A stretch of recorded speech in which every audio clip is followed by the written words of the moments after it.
Assalamualaikum warahmatullahi wabarakatuh.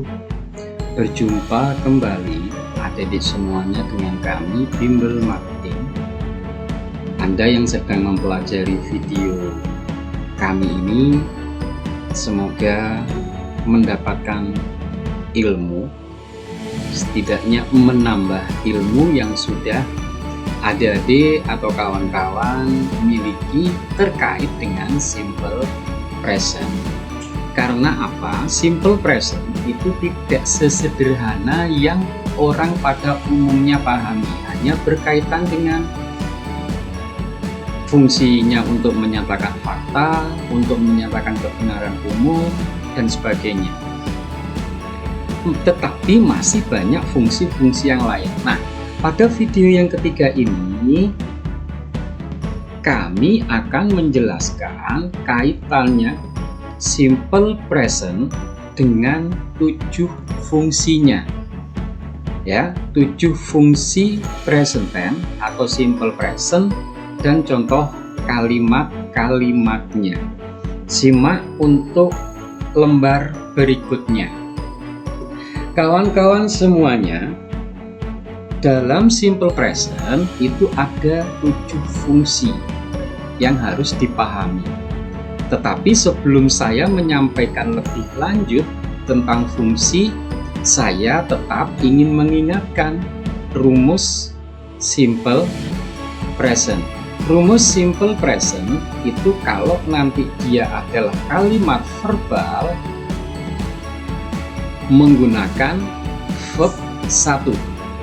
Ya, predikatnya menggunakan verb 1. Kalau dilengkapi subjek plus verb 1 plus objek.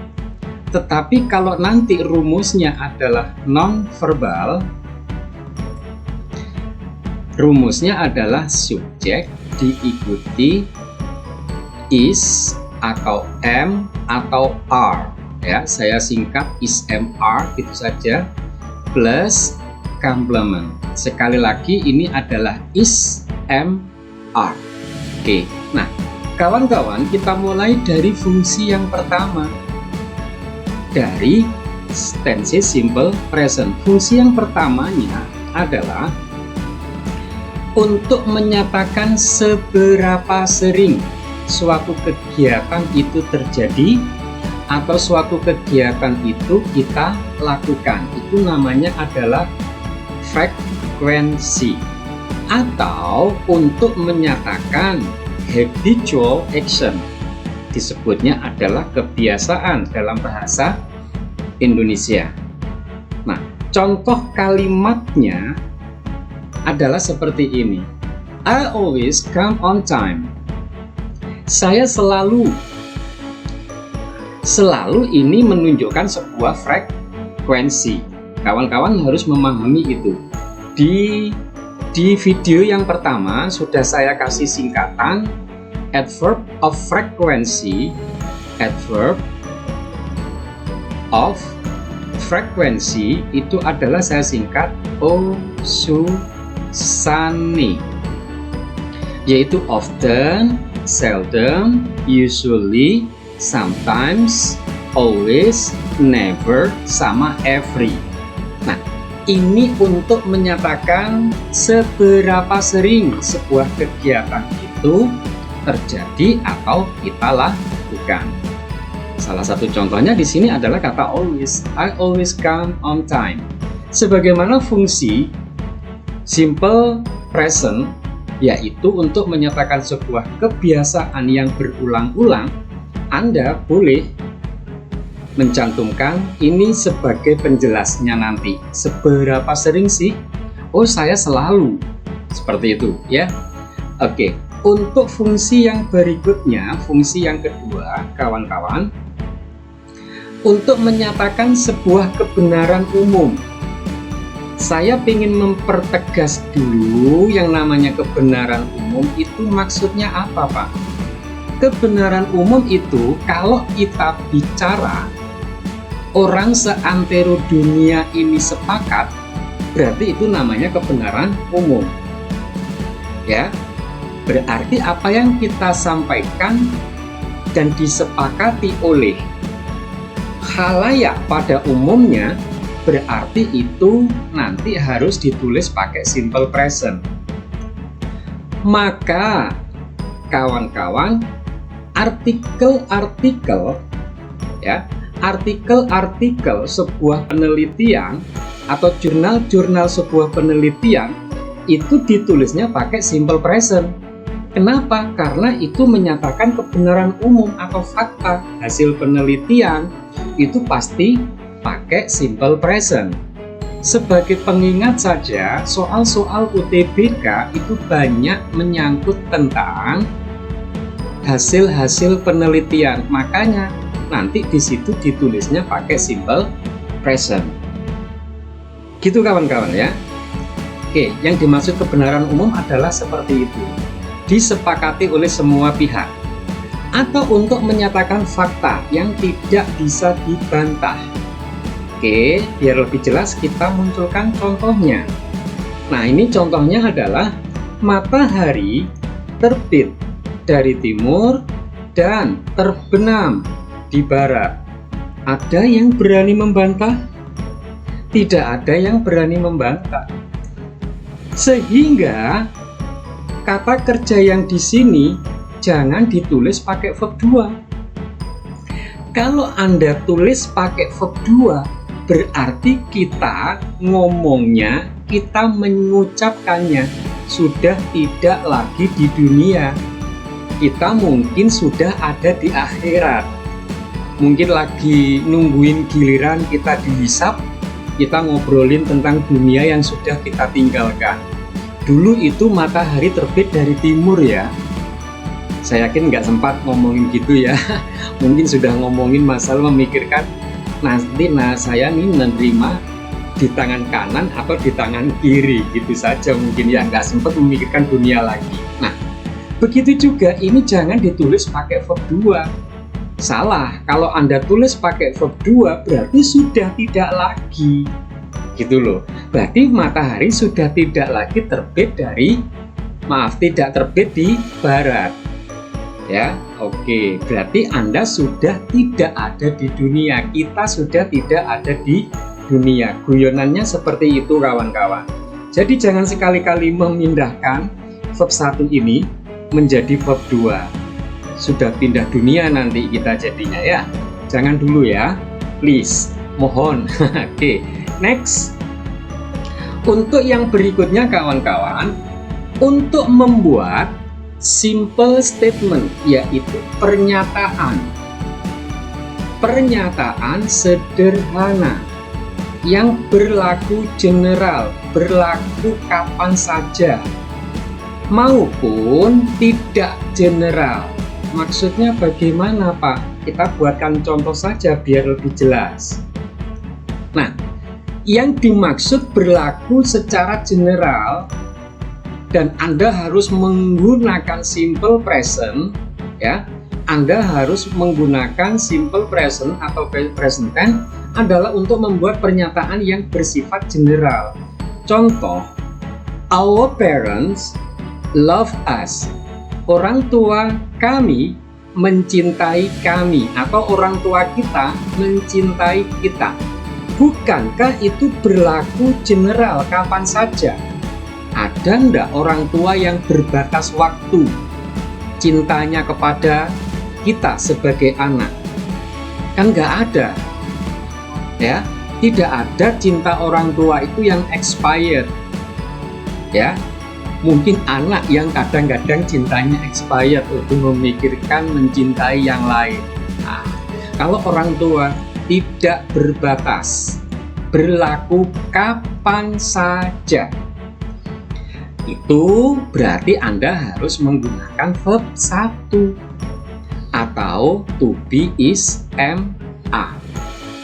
Nah, contoh yang kedua, Susie is smart. Susie pandai, cerdas, berlaku kapan saja. Yang namanya pintar atau cerdas itu berlaku kapan saja. Tidak ada masa expired juga. Ya kan? Oke, kecuali kalau lupa ingatan ya, sudah lupa mungkin karena habis terbentur apa gitu, itu beda lagi urusannya.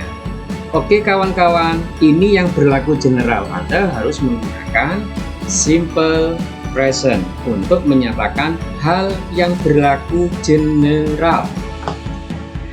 Ya, sekarang contoh yang kedua yang tidak berlaku general. Contohnya adalah he is happy. Tidak berlaku general. Berarti happy-nya si dia ini sekarang saja, belum tentu kemarin dia happy, belum tentu kemarin lusa dia happy. Jadi ini kategorinya adalah tidak berlaku general. Tetapi kalau bahagianya adalah sekarang, ya gunakanlah simple present gitu ya.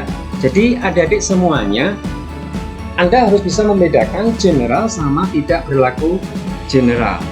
He is happy. Mungkin saya tambahkan di sini. Misalkan saya bilang pada orang pada umumnya lewat iklan, misalkan she is mine. Dia adalah milikku. Ini tidak berlaku general. Kenapa? Karena belum tentu kemarin dia adalah milik saya. Tetapi kalau orang tua mencintai kita, berlaku general dari dulu hingga sekarang, bahkan nanti. Kan begitu. Tetapi kalau dia adalah milikku, apakah besok dia masih menjadi milik saya? Oh, belum tentu. Nah, begitu kawan-kawan ya.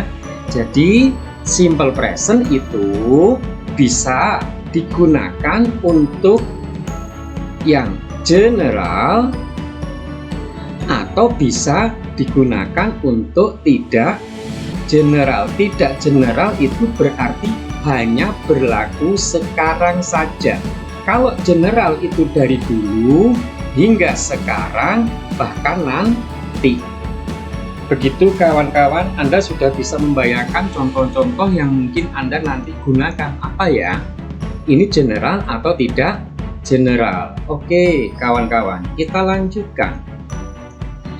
Untuk yang berikutnya kawan-kawan, fungsi yang berikutnya dari simple present ya, dari simple present itu adalah untuk menyatakan perasaan, untuk menyatakan indera, untuk menyatakan pikiran atau mental state, atau untuk menyatakan kepemilikan. Maka Anda harus menggunakan simple present.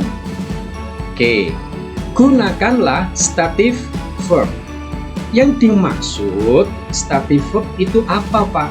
Stative verb itu adalah kata kerja yang tergolong statif, diam, statis, tetap, atau kata kerja yang tidak menunjukkan sebuah gerakan, tidak ada action, tapi dia kata kerja tapi tidak ada action ya. Di antaranya yang disebut sebagai stative verb itu adalah merujuk pada hal-hal dalam perasaan, indera, pikiran. Kalau kita mencintai seseorang, itu kategorinya adalah perasaan, gitu loh. Kita membenci seseorang, itu adalah perasaan. Kita merasakan sesuatu, feel, itu kategori indera. Kita melihat sesuatu itu kategori indera. Kalau kita memikirkan sesuatu, misalnya dream, melamun, itu adalah pikiran, ya bukan perasaan. Nah, contoh-contoh kata kerjanya adalah demikian. Nah, ini banyak sekali. Adore, ini mengagumi. Believe, ini mempercayai. Desire, ini berhasrat dan sebagainya. Feel, ini kategorinya adalah indera, ya. Ini adalah indera, gitu ya. Ini adalah indera dan sebagainya, termasuk taste. Kalau think itu kata kerja pikiran. Nah, kawan-kawan semuanya, saya buatkan penjelasan yang demikian. Contohnya, ketika ada kalimat he love playing football, itu adalah ungkapan perasaan. Anda harus menggunakan verb satu, ya, karena ini mengungkapkan yang namanya perasaan. Jangan menggunakan verb ing. He is loving football misalnya, ya, itu salah. Misalnya he is loving playing football. Ini ndak boleh. Ini ndak boleh kawan-kawan. Anda nggak boleh menulisnya pakai present continuous. Namanya saja statif. Statif itu ndak bisa dikasih ing. Otomatis nggak bisa dibentuk dalam kalimat present continuous. Begitu juga yang I believe in God. Jangan ditulis pakai I am believing. Kalau I am believing in God, berarti kita sedang mempercayai Tuhan hanya sekarang. Bahaya itu dari sisi akidah. Anda harus menulisnya pakai believe. Anda harus menulisnya pakai simple present. Simple present itu fakta, ya. Simple present itu kebenaran. Berarti kebenaran itu sifatnya abadi, absolut. Kita percaya kepada Tuhan, ya harus abadi, jangan hanya sekarang saja. Begitu kawan-kawan. Untuk menyatakan yang indera, I hear crying. Saya mendengar dia menangis. Ini juga nggak boleh dipakai I am hearing. Tulis saja pakai simple present, verb 1. Gitu ya. Jadi intinya ini harus ditulis pakai verb 1. Untuk yang berikutnya, kawan-kawan, stative verb itu juga untuk menyatakan sebuah hubungan, relasi, mendeskripsikan pihak, individu, atau kelompok tertentu dengan kenyataan, ya, atau dengan fakta atau dengan kebenaran umum yang dimiliki. Semisal kata kerjanya adalah ini. Saya buatkan contoh. Belong to itu milik. Saya ingin mendeskripsikan saya sebagai individu dengan kebenaran umum yang saya miliki, bahwa si kecil itu, anak kecil itu adalah milik saya, anak saya. Itu kan menyatakan kebenaran umum yang bersifat individu saya, bukan orang lain. Begitu maksudnya, ya. Atau misalkan Anda bilang you belong to me, kamu adalah milikku. Berarti ini hanya hubungan individu dengan si kamu ini, dan itu adalah fakta atau kebenaran umum atau kenyataan. Contoh yang lebih lanjutnya adalah demikian, kawan-kawan. Area itu, ya, tidak sepenuhnya kaya. Maksudnya di daerah itu tidak sepenuhnya terdiri dari orang-orang kaya. Jadi hanya kelompok masyarakat ini. Di dalam sini ada yang kaya, ada yang tidak kaya. Berarti menyatakan kebenaran umum atau fakta di wilayah kelompok tertentu ini saja. Jadi kalau Anda ingin mengungkapkan hal-hal seperti itu, Anda harus menggunakan simple present. Kalau Anda menggambarkan, di sini kan terdapat sebuah fakta bahwa memang di daerah situ tidak semuanya kaya dan tidak semuanya miskin. Itu yang dimaksud mendeskripsikan, simple present itu untuk mendeskripsikan hubungan pihak individu atau kelompok tertentu dengan fakta kebenaran umum yang dimiliki oleh kelompok itu atau oleh individu itu. Orang lain nggak bisa menggugat, orang lain nggak bisa menggugat. Consist of, misalkan saya umpamakan lagi, kalau saya membicarakan keluarga saya, bahwa keluarga saya terdiri dari 2 orang, anak, 1 istri. Berarti kan ini sebuah fakta yang dimiliki oleh kelompok tertentu, yaitu keluarga saya saja. Begitu loh maksudnya kawan-kawan, untuk menggambarkan kelompok tertentu saja. Ya, orang lain mau percaya atau tidak itu bukan coupling kita untuk memprotes. Yang pasti kita sudah menyampaikan sebuah kebenaran. Begitu juga misalkan harga sepeda motor saya ini adalah sekian juta. Itu fakta bagi kelompok atau bagi individu saya. Ya. Nah, seperti itu. Oke, kita lanjutkan. Saya yakin kawan-kawan sudah bisa menangkap benang merahnya. Next, untuk yang lembar berikutnya, fungsi yang berikutnya untuk membicarakan rencana atau jadwal di masa depan. Rencana atau jadwal di masa depan, ya, yang memiliki jangka waktu dekat atau pendek dengan sekarang. Umumnya membicarakan tentang transportasi atau membicarakan tentang sebuah event. Verb yang biasa digunakan antara lain adalah arrive, come, sama leave. Misal, contohnya adalah demikian. The train leave for Bandung at 7 o'clock tonight.